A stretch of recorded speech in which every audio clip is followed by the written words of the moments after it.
नमस्कार मित्रांनो, माझ्या चॅनेल वरती तुम्हा सर्वांचे मी स्वागत करत आहे। चॅनल वरती नवीन असाल तर चॅनलला सबस्क्राइब करा। आता पंचक चालू झालेला आहे तर थोडं सावधान राहा। काय करायचं आणि काय नाही करायचं हे सगळे व्हिडिओमध्ये दिलेलं आहे, तर सावधान होऊन ज्या चुका करू नका। सगळं काही चांगलं होईल आणि घाबराची काहीच गरज नाही। फक्त हा व्हिडिओ बघा। DHIK मास 2026 मृत्यू पंचक 5 दिवस अमंगलाचा काळ।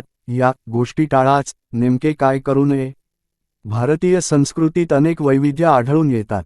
अनेक परंपरा प्राचीन काळापासून अव्याहतपणे आजपर्यंत सुरू असल्याचे पाहायला मिळते। मराठी वर्षात दर 3 वर्षांनी अधिक मास येतो। खगोलीय पद्धतीने येणाऱ्या अधिक मासाला आध्यात्मिक दृष्टीने अनन्यसाधारण महत्त्व असल्याचे मानले जाते। पंचांगाचे तिथी, वार, योग, ग्रह, नक्षत्र, मुहूर्त, करण मुख्य भाग असून यामधील पंचक काल सर्वाधिक महत्त्वाचा मानला जातो। पंचक म्हणजे काय? मृत्यू पंचक म्हणजे काय? नेमकी कोणती कामे किंवा गोष्टी या काळात करू नये? जाणून घेऊया। ज्योतिषशास्त्रानुसार 5 नक्षत्रांच्या विशिष्ट कालावधीला पंचक म्हटले जाते। चंद्राचे धनिष्ठा नक्षत्राचे तृतीय चरण आणि शततारका, पूर्वा भाद्रपदा, उत्तरा भाद्रपदा, रेवती या नक्षत्रांमधील भ्रमण कालावधीला पंचक मानले जाते। काही मान्यतांनुसार या काळात केलेल्या अशुभ कार्यांचा पाचपट प्रभाव पडत असतो। पंचक कालावधीत चंद्राचा पृथ्वीवर सर्वाधिक प्रभाव असल्याचे मानले जाते। पंचक कालावधी हा अमंगलाचे सूचक मानला जातो। पंचक लागण्याची वेळ मुहूर्त शास्त्रात अत्यंत महत्त्वपूर्ण मानला गेला आहे। पंचक कालावधीत शक्यतो शुभ कार्य केले जात नाही। पंचक कालावधी हा अमंगलाचे सूचक मानला गेला आहे। ज्योतिषशास्त्रानुसार पंचक काळात कोणाचा मृत्यू झाला असेल तर ते अशुभ मानले जाते। पंचक काळात एखाद्या व्यक्तीचा मृत्यू झाला तर त्यासह लगतच्या कालावधीत कुटुंबातील 5 जणांचा मृत्यू होण्याची शक्यता असते, असा दावा शास्त्रात केल्याचे पाहायला मिळते। ज्योतिषानुसार सप्ताहातील प्रत्येक दिवशी लागणाऱ्या पंचकाचा प्रभाव हा भिन्न असतो। पंचक कोणत्या दिवशी लागते यावर त्याचा प्रभाव कसा आणि किती असेल हे अवलंबून असल्याचे सांगितले जाते। पंचकचा प्रारंभ रविवारी होतो तेव्हा त्याला रोग पंचक म्हणतात। पंचक सोमवारी सुरू होते तेव्हा त्याला राज पंचक म्हणतात। मंगळवारी लागणारे पंचक अग्नी पंचक नावाने संबोधले जाते। बुधवारी आणि गुरुवारी लागणाऱ्या पंचकाला दोषमुक्त पंचक म्हटले जाते।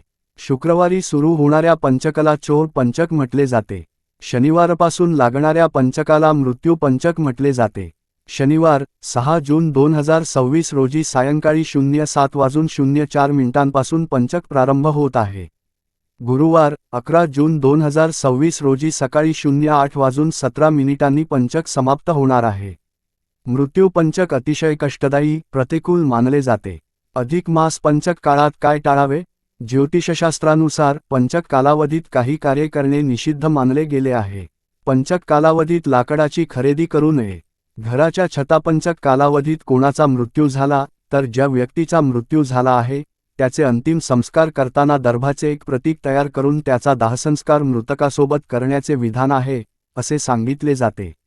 पंचक सर्व कार्यांसाठी अशुभ नसते, तर काही कार्यांसाठी पंचक अत्यंत शुभ मानले जाते।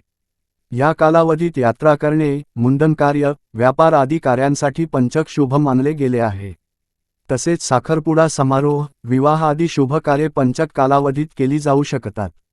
पंचक कालावधीत जुळून येणाऱ्या शुभ योगांवर केलेल्या काही कार्यांचा सकारात्मक परिणाम प्राप्त होऊ शकतो।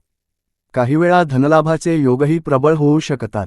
याशिवाय वाहन खरेदी, गृहप्रवेश, शांतीपूजन, मालमत्तेशी संबंधितच्या दुरुस्तीचे किंवा नवीन बांधकाम करू नये। पंचक काळात दक्षिण दिशेकडे प्रवास करणे वर्जित मानले गेले आहे। कोणत्याही प्रकारच्या इंधनाचे भंडारण करू नये अशी मान्यता असल्याचे सांगितले जाते। पंचक काळात मृत्यू होणे शुभ मानले जात नाही। पंचक कालावधीत मृत्यू झाल्यास कुटुंबातील सदस्य, नातेवाईक, आप्तेष्ट यांच्या जीवितहानीची शक्यता असते। पंचक दोष लागू नये यासाठी काही उपाय शास्त्रात सांगितले गेले आहेत। स्थिर कार्ये करणे पंचक कालावधीत शुभ मानली गेली आहेत।